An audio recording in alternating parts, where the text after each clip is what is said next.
Kalau ini kan anak-anak kan pasti tahu ini bukan menjemput saya. Nah, ketika orang disuruh, kalau ada yang aneh-aneh pasti akan ketahuan. Nah, olehnya itu saya berharap kepada pihak orang tua, artinya mari kita sama-sama mengawasi anak kita. Kalau di sekolah itu ya tanggung jawabnya kami sebagai penanggung jawab dan pelaksana di sekolah, dan tentunya di rumah yang tentunya sampai mengantar sampai pulang, ini adalah tanggung jawab orang tua siswa. Artinya kita perlu hati-hati memang. Walaupun sekarang isu ini sangat menakutkan juga, mengkhawatirkan, malah kita semua menakutkan malah ya. Nah, ketika kita lihat di medsos itu kan juga ada. Tapi Pak Kadis sudah melakukan cross check di tingkat seluruh sekolah, apakah memang benar ada kasus atau indikasi-indikasi? Kebetulan saya baru pulang dari Jakarta kan. Nah, kasus itu saya baca di Jakarta waktu itu. Artinya begini, karena ini medsos ini kan ramai sekali. Nah, paling tidak kita himbau kepada teman-teman di sekolah tetap waspada, ya, karena kan toh memang ada kejadian. Sudah pernah di mana kejadian? Tidak pernah. Belum ada yang terbukti. Belum ada yang terbukti. Ya. Saya kira sudah ada juga. Belum ada. Ya, artinya begini.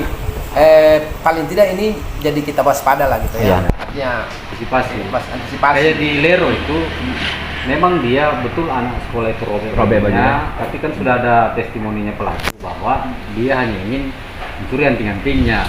Tapi itu perlu diwaspadai juga hal begitu. Iya, jadi gini Pak, barang mewah yang dipakai anak. Jadi gini Pak, kita tidak hanya waspada terhadap penculikan. Ya, itu. Seperti itu. Yang seperti itu harus kita waspadai. Karena kenapa? Karena begini Pak, anak-anak kita ini kan siapa tahu, makanya juga harus disampaikan ke orang tua siswa ini, jangan dipakaikan pakaian emas dulu. Mewah-mewah gitu ya. Yang kedua HP-nya itu jangan sampai, biasa kan orang anak-anak yang tergiur. Aduh, kita nggak tahu anak dia tiba-tiba dia bawa HP, tetap dikontrol itu Pak.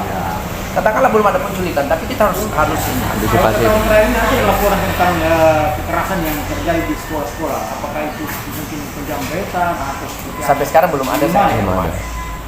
Sampai sekarang di Palu belum ada. Belum ada, nggak tahu ya, belum ada. Kayaknya belum ada informasi ke saya.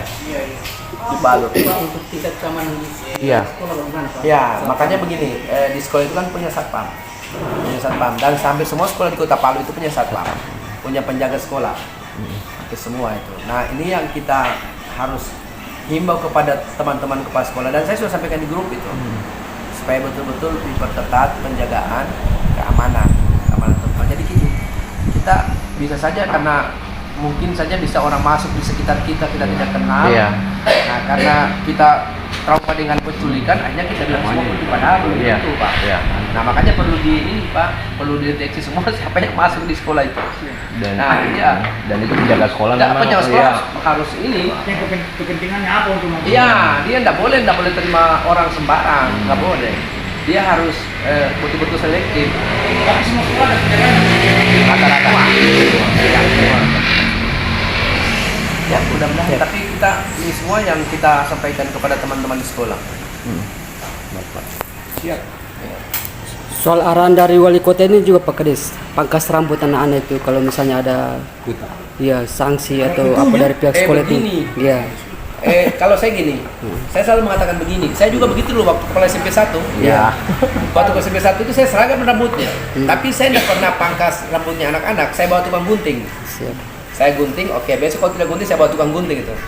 Jadi gini, ini rambut ini kan mahkota kalau Anda bilang ya. Nah, ada yang bilang tren, tapi begini, tren yang seperti apa di lingkungan pendidikan. Tapi kalau tren seperti yang lain-lain kan bukan tren lagi namanya. Nah, buat saya itu pangkas rambut itu ya tidak juga wajib. Yang penting bagaimana rambut itu rapi, disesuaikan. Tapi kalau misalnya ada guru yang pangkas rambut, ya kalau saya jangan dipangkas sembarang. Jangan pangkas sembarang rambutnya, karena kenapa? Ketika kita pangkas membuat anak-anak juga kurang nyaman dia rasa. Jadi kalau bisa kalau memang ini ya disepakati sama anak-anak, kalau kau tidak pangkas besok, saya bawa tukang gunting besok ya. Bapak yang gunting kamu. Tapi dirapikan ceritanya. Dirapikan. Bukan cukur-cukur, bukan dipangkas sembarang model S ini ke sini, bukan. Kan itu himbauan langsung dari Pak Wali. Jangan. Artinya saya setuju kok apa yang disampaikan oleh Pak Wali, bahwa memangkas rambut anak itu bukan sembarang kita memangkas rambut anak-anak. Dia punya aturan, dia punya juga seni. Nih, Coba lihat, kalau kita jadi gunting juga tidak bagus. Iya. Iya, Betul, betul. gitu. Apalagi anak-anak Padahal SMP. kalau kita orang dulu keba-keba, makanya itu. Iya. Sudah begini. Jadi gini Pak, ini kita jadi gini, pendidikan sekarang harus demokrasi Pak. Demokrasi kita tidak bisa juga kita mengikuti kita punya Udah lama. artinya. Yang penting selagi itu masih mengikuti kaidah aturan norma-norma yang berlaku, silakan Pak. Silakan. Saya kembali ke tadi itu ke isu penculikan yang instruksi langsung dari Pak Wali Kota terkait masalah surat edaran dari Dinas Pendidikan kan. Itu kan dibilang sebentar dalam pengurusan. Kalau boleh tahu kapan itu bisa terbit? Begini, itu surat kayaknya edaran? sudah ya dibuat sama sekretaris itu. Nanti besok saya cek. Kan Siap. beliau baru datang. Oh iya, atau saya. siap, iya. Oh, tadi pagi saya ini. Tapi prinsipnya kan komunikasi sudah ada. Ya sudah ini sudah dikirim kok sama saya. Siap. Tapi nasi konsep toh, Iya. apakah dia sudah edarkan atau belum? Thank you Pak Kadis. Ada konsepnya. Jadi